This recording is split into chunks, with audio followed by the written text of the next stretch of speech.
आज हमारी बेचैनियों का इलाज क्या है? हमारी बेकरारियां कहां से दूर हों? कौन दूर करेगा?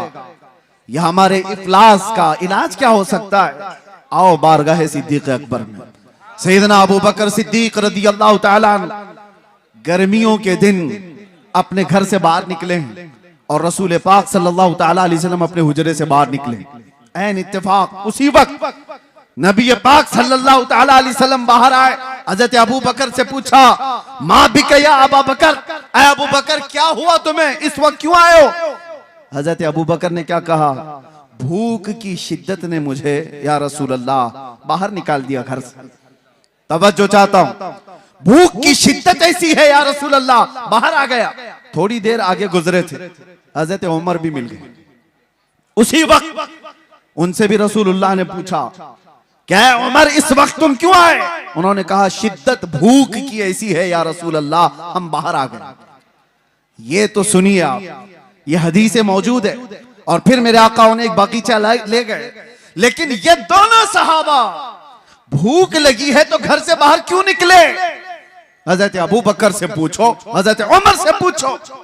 वो कहते हैं बात ये है कि जब भूख ज्यादा लगती और घर में कुछ नहीं होता, हम जमाले मुस्तफा देखकर भूख मिटा लेते। हुजूर के चेहरे को देखते सारी भूख खत्म हो जाती। हमारी इफलास, हमारी गुर्बत का इलाज वही तड़प है। कुछ ऐसा कर दे मेरे किरदिगार आंखों में। मेरे अजीजों, जाना तो ये तलब लेकर के जाना कि आका आपका दीदार हो जाए। या रसूल अल्लाह, अभी वो उम्मी फिदाक, आपके दरबार में मेरी हाजिरी हो जाए और आपके चेहरे जमाले जहां आरा की जियारत हो जाए। ये हर मोमिन की तलब और तड़प होनी चाहिए। मैं आपको बताता हूं वो मंजर कैसा था जिसको हदीसों में बयान किया गया है। नबी करम सल्लल्लाहु ताला अलैहि वसल्लम, शेर का मिज़दाक सुनिए, जब वो बेहिजाब हो गए, जब वो बेहिजाब हो गए, आखिरी वक्त था जाहिरी जिंदगी का मेरे मुस्तफा सल्लल्लाहु ताला अलैहि वसल्लम की। रसूल पाक सल्लल्लाहु ताला अलैहि वसल्लम नमाज पढ़ाने के लिए मस्जिद नबवी में उस वक्त नहीं आया करते थे जब अलालत बहुत बढ़ गई, बीमारी बहुत बढ़ गई। नबी अक़दस सल्लल्लाहु ताला अलैहि वसल्लम कई दिन तक मस्जिद नबवी तशरीफ नहीं लाए और उस जमाने में हजरत अबू बकर नमाज पढ़ाया करते थे। बुखारी शरीफ की हदीस है, हजरत अबू बकर सिद्दीक एक वक्त नमाज पढ़ा रहे थे, मगरिब की अजान हो चुकी है, सारे सहाबा सफे बांध चुके हैं, 3 दिन से ज्यादा हो चुका था, सहाबा ने हुजूर को देखा नहीं था। और उन सहाबा का हाल ये था, बेकरारी, बेचैनी इतनी कि जब तक हुजूर को देखते नहीं थे वो घर जाते नहीं थे। उनके हाल तो ऐसे थे, हजरत आयशा सिद्दीका फरमाती है, कई सहाबा ऐसे थे कि वो पलक भी नहीं झपकते थे, जब हुजूर को देखते रहते। और हुजूर ने एक सहाबी से पूछा भी, क्यों इतना गौर से देखते हो? वो सहाबी कहते हैं, या रसूल अल्लाह, इसके अलावा दुनिया में देखने की है ही क्या? एक सहाबी है, ये भी बुखारी शरीफ में, हुजूर पाक सल्लल्लाहु ताला अलैहि वसल्लम के विसाल के बाद, जानते हो सहाबी ने क्या दुआ की? ऐ अल्लाह, मेरी आंखों को नाबीना कर दे। कोई दुआ ऐसे मांगता है, कोई दुआ ऐसे मांगता है। उन्होंने दुआ की और दुआ कबूल भी हो गई, वो नाबीना हो गए, अंधे हो गए। सहाबा ने आकर के उनसे पूछा, ऐसा क्यों किया? वो सहाबी कहते हैं, हुजूर के बाद फिर ये आंखें किस चीज को देखेंगी? कोई दुनिया में ऐसी चीज है जो देखने के काबिल हो? वो अहसनु मिनका लम तरा क़त्तु ऐन व अजमलु मिनका लम तलिद निसा। सहाबा ने जब देखा था मेरे आका को तो यही पुकार कर कहा था। हस्सान बिन साबित मशहूर शायर रसूल हैं, कहते हैं आपसे ज्यादा हुस्न वाला मेरी आंखों ने देखा नहीं। अगर हस्सान बिन साबित को कोई ये कहता, हो सकता है आपने नहीं देखा, आप तो मक्का में रहते हैं, कहीं और होंगे, आपकी आंखों ने नहीं देखा। पहले मिसरे में उन्होंने इतना ही कहा है, वो अहसनु मिनका लम तरा क़त्तु ऐनी, आपसे ज्यादा हुस्न वाला मेरी आंखों ने देखा ही नहीं। सवाल कोई ये कर सकता कि तुम्हारी आंख ने नहीं देखा तो क्या हुआ, कहीं और होगा। दूसरे मिसरे में जवाब दे दिया, वाजमलु मिनका लम तलिद निसा, हकीकत तो ये है आपसे ज्यादा हुस्न वाला किसी माँ ने जना ही नहीं। सहाबा का अकीदा था। वो हुस्न जब वो बेहिजाब हो गए, इसी पर तो सहाबा की जिंदगी थी। सहाबा की जिंदगी थी। आपको मैं बताऊं, हम कोई तैयारियां करके तकरीर करने आते नहीं है, वक्त ही नहीं रह गया है, वक्त ही नहीं रह गया। बस बारगाह मुस्तफा से जो बुलवा लिया जाए वही उसूल है हमारे लिए। बात तवज्जो, हुजूर अकरम सल्लल्लाहु ताला अलैहि वसल्लम की बारगाह में चल रहे हैं, सहाबा सफे लगाए खड़े हैं, मगरिब की अजान हो चुकी है, सिद्दीक अकबर नमाज के लिए हर नमाज के वक्त सहाबा हुजूर के हुजरे की तरफ देखते थे, अब खुलेगा तब खुलेगा।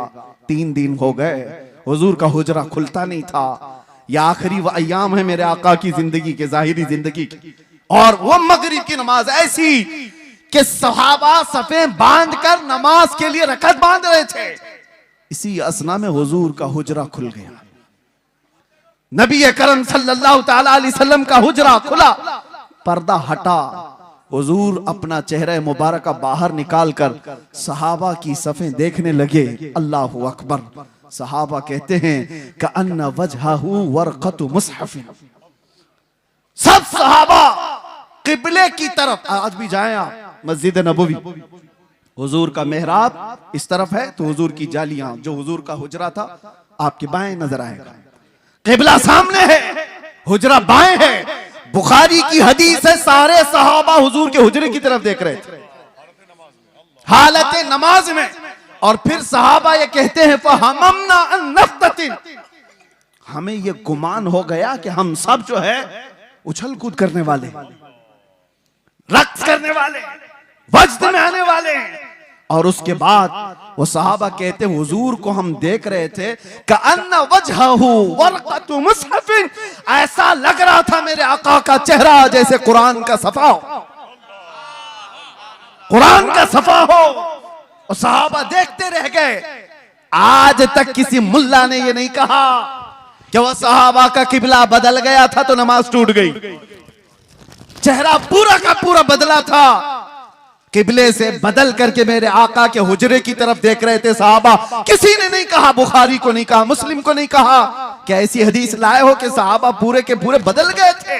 हाँ, बरेली वाले ने इसका जवाब दिया, बरेली वाले ने जवाब दिया है। वो जवाब इतना शानदार दिया है, वो अकीदा बन गया। और इसीलिए मैं कहता हूं बरेली वाले का अकीदा खुद का नहीं है, वो सहाबा का अकीदा, वो सहाबा से लिया हुआ है। बरेली वाला क्या कहता है, हाजियो आओ शहंशाह का रोजा देखो। काबा तो देख चुके, अरे काबे का काबा देखो।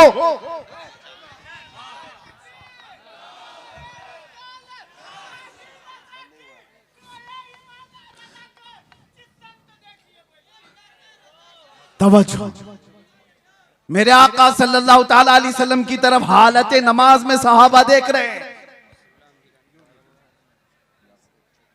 नारे तकबीर, नारे रिसालत, उलमाए अहले सुन्नत, मसलके आला हजरत पीरे तरीकत हजरत अल्लामा गुलाम रहमानी साहब किबला। आपकी तवज्जो है, हम हुस्न मुस्तफा पे बात कर रहे हैं और इसीलिए किताब शिफा शरीफ में यह फरमाया गया कि जब यूसुफ अलैहिस्सलाम के जमाने में कहत पड़ गया था ना, सालों तक गल्ला नहीं आ रहा था और उन्होंने पहले जमा कर लिया था, और वो गल्ला जब तकसीम करते थे, एक बार ऐसा हो गया कि गल्ला खत्म होने को आ गया, अभी 3 महीने बाकी थे फसल आने को। उन्होंने बारगाह रब्बुल इज्जत में अर्ज की कि अब इस पूरी रियाया को गल्ला कैसे तकसीम किया जाए। रब ने हुक्म फरमाया पूरी रियाया के दरमियान जाकर अपना चेहरा खोल दो।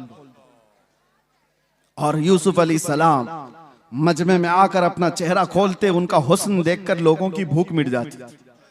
यह हुस्न यूसुफ की बात है, यह हुस्न यूसुफ की बात है। और उसके बाद आओ जमाले मुस्तफा की बात। यहां पर मेरे आका सल्लल्लाहु ताला अलैहि वसल्लम को देखकर भूख नहीं मिटती, सिर्फ भूख नहीं मिटती। सहाबा तो कहते हैं हमारी जिंदगी आपके लिए, हमारी औलाद आपके लिए, हमारे माँ बाप आपके लिए, बल्कि कुर्बान होने को हर सर तैयार नजर आता है।